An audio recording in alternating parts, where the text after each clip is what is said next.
Hello, मेरा नाम Shilpa Patel from समर्पण ज्ञान स्कूल। विषय हिंदी, कक्षा 7।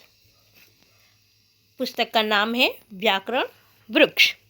लेसन नंबर पहला है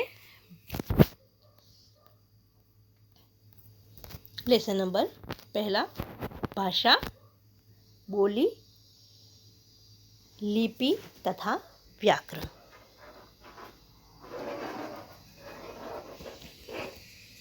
बच्चों, यहाँ पर इस चित्र में एक चित्र दिया गया है जिसमें अर्जुन युद्ध भूमि में शत्रु पक्ष की तरफ से लड़ने पर भी अर्जुन पितामह को प्रणाम करके उनके प्रति अपनी श्रद्धा को प्रकट कर रहा है।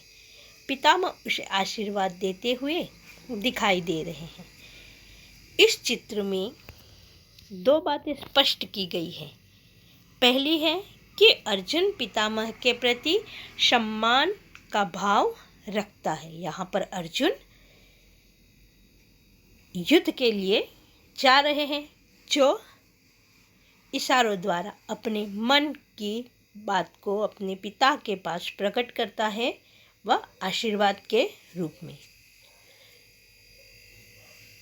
वह अपने पिता को सम्मान दे रहा है, किंतु वह अपने मन के भावों को सिर्फ संकेतों से ही स्पष्ट कर रहा है। पितामह अर्जुन से मिले सम्मान का उत्तर शब्द में देते हैं। वह अपने बेटे अर्जुन का सम्मान का उत्तर शब्द में देते हैं। इन दोनों बातों पर गौर करने से पता चलता है कि मनुष्य अपने भावों तथा विचारों अनेक माध्यमों से प्रकट करता है, जैसे रोकर, हंसकर, संकेतों द्वारा आदि। कोई रोकर अपने भाव को प्रकट करता है, कोई हंसकर, कोई संकेत द्वारा। लेकिन इन्हें हम भाषा नहीं कह सकते। भाषा के लिए निश्चित ध्वनियों की आवश्यकता होती है। जैसे माध्यम से एक व्यक्ति अपने भावों तथा विचारों को दूसरों तक पहुंचाता है और दूसरों के भावों और विचारों को समझ पाता है। इस आधार पर कहा जा सकता है कि भाषा के लिए निम्नलिखित बातें आवश्यकता है, जो सार्थक ध्वनि चिन्ह, जिनके द्वारा हम अपनी बात का सुन सकते अथवा लिख सकते हैं। व्याकरण के आधार पर उन ध्वनियों के नियम तथा कर्मवृत्त निश्चित हो, जैसे कि कलम शब्द मान्य किंतु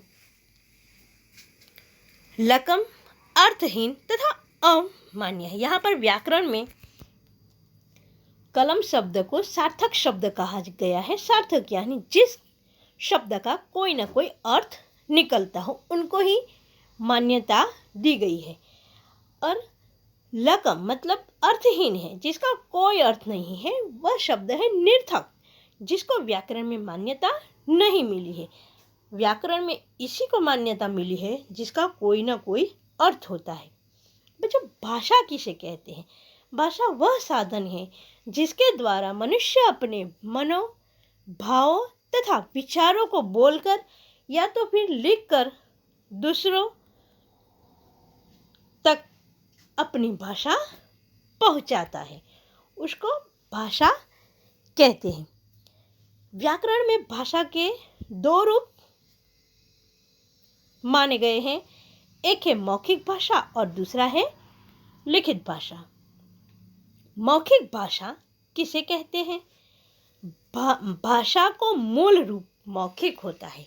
यह मुख के द्वारा बोली जाती है, उनको मौखिक रूप कहते हैं। जैसे कि अपने भावों तथा विचारों को बोलकर प्रकट करना, उसको ही हम मौखिक रूप कह सकते हैं।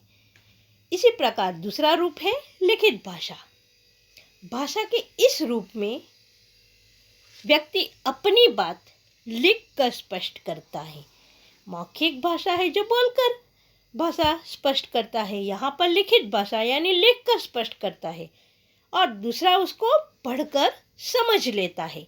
मौखिक भाषा में सुनकर समझता है, यहाँ पर पढ़कर समझता है।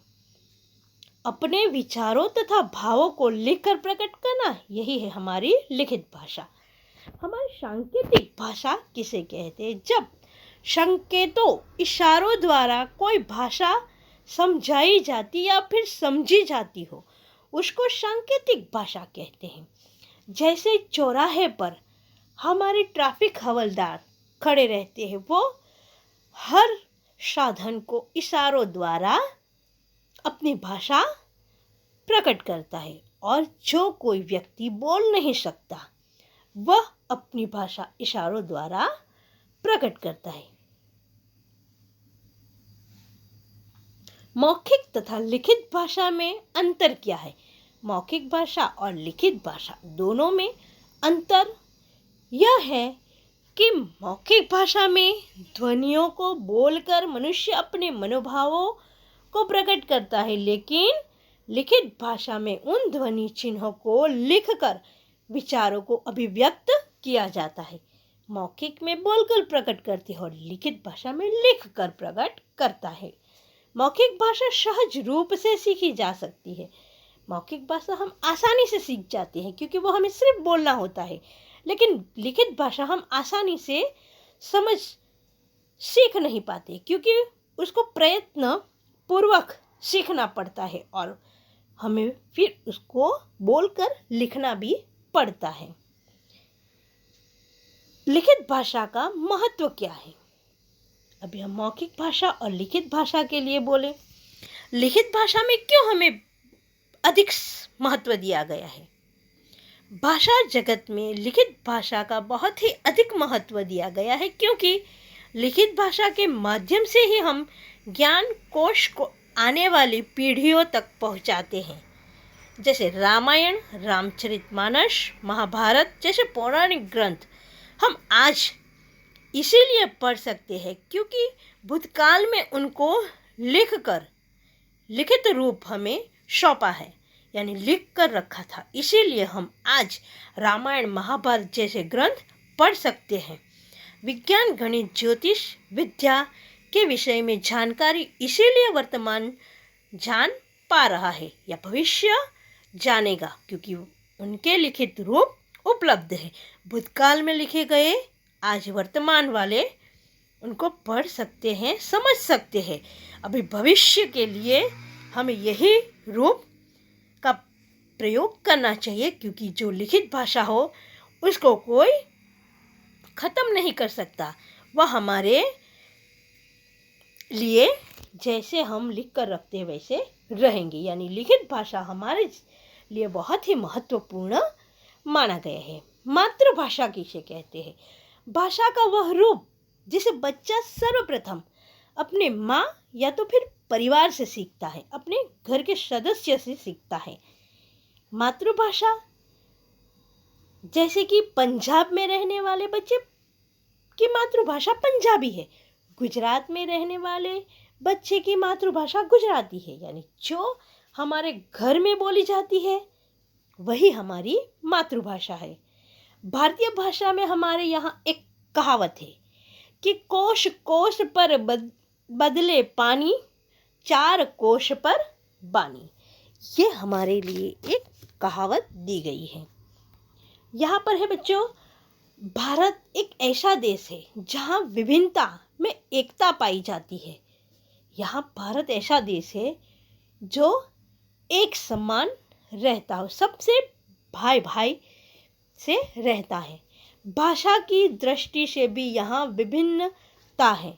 यहाँ पर राज्य की अपनी भाषा है। जैसे भारतीय संविधान द्वारा उनकी 22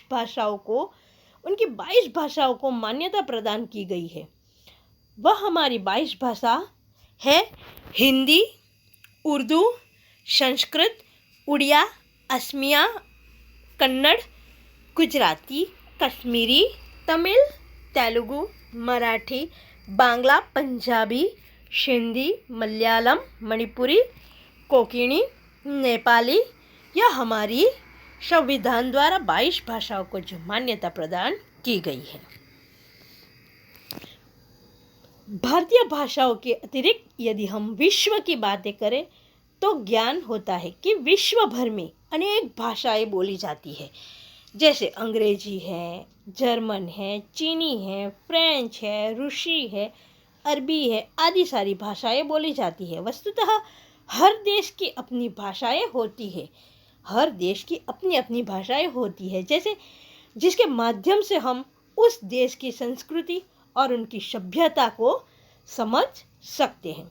यहाँ पर बच्चों दिया गया है कि राज्य और उनमें बोली जाने वाली भाषाएं।